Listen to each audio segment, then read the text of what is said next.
Unik lah. Tengok kak. Waalaikumsalam. Meniaga apa ni kak? Kita meniaga pisang hijau. Pisang hijau. Ya. Macam mana tu? Dia makanan ni daripada Indonesia, dessert Indonesia. Okey. So dalam dia ni ada bubuk sumsum, Okey. ada pisang dibalut dengan tepung kali hijau, Okey. ada sagu, agak-agak dengan butir nangka. Oh, kira minum makanan ni daripada Indonesia lah. Ya. Set dah macam mana? Okey, kalau macam ni, satu set macam ni RM10. Okey. Kalau kita tambah popping boba ni, Okey. dia 13. 13. Ya. Okey, RM13 ya. 13. Okey, dia punya kuah lah macam mana? Kuah dia, kita bagi kuah santan susu yang telah dimasak. Okey. Lepas tu kita bagi susu pekat. Buah ni tuang je semua. Oh, tuang semua masuk dalam. Tanpa ragu-ragu, tuang je semua. Tuang ya. Yang ni yang kena ragui.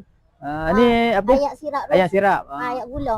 So yang ni dia ejah ikut kemanisan yang nak. Oh. Ada set yang buah pelam pun ada. Okey. Kalau set buah pelam, kalau salah satu ni 13 lah. Kalau dua macam ni, dia jadi 15. 15. Macam mana dalam video, macam ni hampa akan dapat sebiji. Kalau hari bukan puasa, kita ada letak aiskrim lagi kat atas. Oh. Bulan puasa boleh buat lah, balik rumah saya. Betul. Ni makanan yang kita dekat Batam Putra. Ni salah satu makanan yang rare ataupun yang susah nak jumpa di kawasan Kepala Batas ni.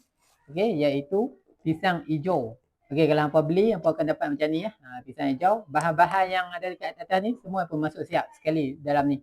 Jadi tak ketinggalan lah dia punya bahan-bahan yang lain. Jemai satu set macam ni. Okey, daripada segi harga, pisang hijau ni harga biasa RM10.